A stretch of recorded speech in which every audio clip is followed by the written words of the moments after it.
BX1 ⁇ Toujours plus d'actu. Alors on va reparler du Covid-19, mais on va se décaler un petit peu. On va regarder dans le rétroviseur et on va s'intéresser aux grandes épidémies qui ont précédé ce que nous vivons maintenant. Les grandes épidémies dans l'histoire, c'est le titre de cet ouvrage qui est signé Henri Delair-Snyder. Merci d'être avec nous, Henri Delair-Snyder. Je rappelle juste que vous êtes professeur d'histoire associé à l'ULG, à l'Université de Liège, et que notamment vous avez écrit sur les médias et sur la politique. L'intérêt aujourd'hui avec cet ouvrage, c'est peut-être de se rappeler que c'est pas la première épidémie que l'humanité rencontre et qu'il y a peut-être des leçons à tirer de ce qui s'est passé dans le passé. Et la première leçon, c'est de se dire que notre société n'est pas à l'abri des crises sanitaires. On s'en aperçoit. On avait eu finalement l'illusion, sinon la prétention, que nous étions au-dessus de tout cela et que ces catastrophes, quand elles arrivaient sous d'autres latitudes, notamment en Afrique, c'était considéré presque, excusez-moi de l'expression, presque normal. C'est un fameux coup de semonce pour notre société et peut-être notre vanité, l'illusion qu'on serait à l'abri des effervescences et des turbulences sanitaires de l'histoire. Ça veut dire que principalement en Occident, on avait un petit peu l'illusion avec Pasteur, la vaccination, etc., que ça ne nous arriverait plus jamais, c'est ça que vous êtes en train de nous dire ? Oui, bien sûr. C'est-à-dire qu'on était tellement confiants des progrès de la médecine, et bien sûr qu'il y a eu des progrès exceptionnels, la vaccination est là pour nous prouver. Mais c'est peut-être aussi le fait que la mort nous est devenue insupportable. Dans les siècles passés, avec les religions et notamment le christianisme, on s'occupait plutôt de l'âme et pas beaucoup des corps. Aujourd'hui, on s'occupe essentiellement des corps, et c'est totalement compréhensible, bien sûr, mais ce qu'on appelle l'âme, ou disons nos sensibilités, eh bien finalement, elles ne sont pas suffisamment prises en compte. Nous sommes,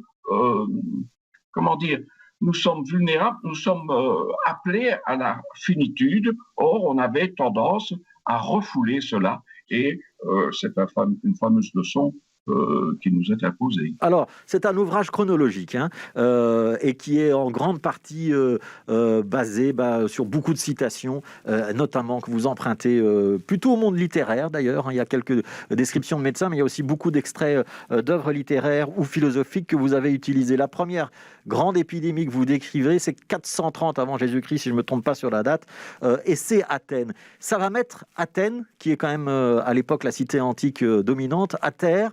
Et ça, c'est quand même une constante dans tous les exemples que vous prenez, c'est qu'une grande épidémie, alors on peut faire la distinction entre épidémie et pandémie, mais donc une grande épidémie, ça affaiblit considérablement un territoire. C'est-à-dire qu'on peut perdre 20, 30, 40, 50% de la population dans une grande épidémie, en tout cas dans le passé. Tout à fait. Par exemple, la grande peste du milieu du XIVe siècle a éliminé au moins un tiers, voire la moitié de la population européenne. Si l'on se concentre sur l'Antiquité, il y a eu bien sûr la peste dite d'Athènes, qui n'était pas une peste en fait. Le mot pestis dans l'Antiquité désignait un fléau, donc une épidémie. Alors il y a eu d'autres pestes ou fléaux de ce type. La peste antonine du temps de Marc Aurèle, qui devait être très certainement la variole ou quoi, mais la catastrophe la plus grande, ça a été la peste de Justinien. Là, c'était réellement une peste. Nous sommes donc au début du VIe siècle, et elle a contribué à affaiblir grandement l'Empire romain. Donc, cette faiblesse qui s'est installée a été évidemment favorable aux invasions dites barbares, et le climat a contribué à affaiblir, à faire disparaître l'Empire romain, et notamment ici l'Empire romain, bien sûr d'Orient, l'Empire byzantin. Or, pendant très longtemps, on ne s'occupait pas beaucoup du rôle du climat dans l'histoire, puisque l'histoire est toujours un peu fille du présent. Comme les préoccupations environnementales sont devenues d'actualité, eh bien, la recherche maintenant se concentre un peu plus sur ces questions donc d'environnement, de santé, etc. Donc, c'est à ce point de vue-là un progrès dans la recherche historique. Oui, alors vous détaillez toute une série d'épidémies, hein, donc ça va du choléra à la syphilis en passant par la variole, il y a le sida et évidemment la fameuse grippe espagnole à laquelle on fait référence très souvent ces dernières semaines ou ces derniers mois. C'est laquelle de ces épidémies qui vous a le plus passionné ou intéressé dans vos recherches, Henri Della Snyder? Et je suis un peu hypochondriaque, hein, c'est-à-dire que Elles vous font toute peur.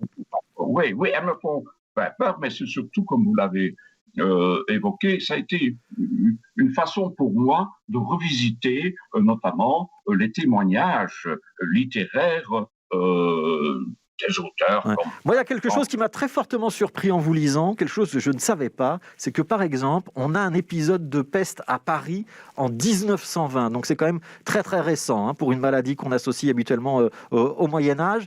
Et alors à ce moment-là, les autorités françaises, les autorités parisiennes, elles vont parvenir à cacher cette peste. De même que pendant la grippe espagnole, pendant les premiers mois, on ne parle pas de la grippe espagnole, on est focalisé sur la guerre et donc on a tendance à se censurer ou s'auto-censurer. Comment on fait pour cacher un épisode de peste dans une ville comme Paris, Henri Della Snyder? Est-ce que c'est possible? Parce qu'il y a, à un moment donné, dans le monde médical, qui est lié au monde politique, on le voit maintenant, eh bien, il ne faut pas affoler les populations. C'est assez compréhensible, mais c'est une des constantes de ces grandes épidémies. La première caractéristique dominante, c'est le déni. Non, c'est pas grave, on tient les choses bien normales, il ne faut pas affoler. Mais à un moment donné, quand l'affolement devient plus grand, eh bien, on a constaté ça avec le Covid ces dernières années, à un moment donné, on se retrouve devant le fait accompli. Ce qui s'est passé au sortir de la Première Guerre mondiale avec l'épidémie, donc qui a été nettement moins grave de peste donc à Paris, dans les zones les plus pauvres, la ceinture de misère de Paris, il y avait quand même eu des progrès aussi de l'hygiène et on a pu quand même très largement stopper. On retrouve ça dans la peste de Camus. Un des médecins qui est le confrère de Dr Rieu évoque cette peste, ce retour de peste en 1920. Ouais. Alors, il y a plein de choses qui n'ont pas tout à fait changé, en fait. D'une grande épidémie à l'autre, on retrouve la notion de confinement. C'est quand même une constante et ça remonte à très très longtemps.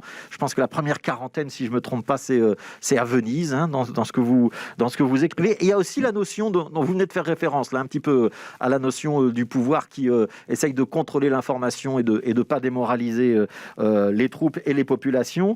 La notion du pouvoir central aussi qui intervient. Il y a un très bel exemple dans votre ouvrage, c'est à Marseille, hein, où c'est le roi de France qui envoie à un moment un chevalier pour gérer la ville, parce que ça part dans tous les sens et que personne ne contrôle plus rien. Et il y a aussi la notion de théorie du complot. Ça remonte à quand, la première théorie du complot, Henri Della Snyder?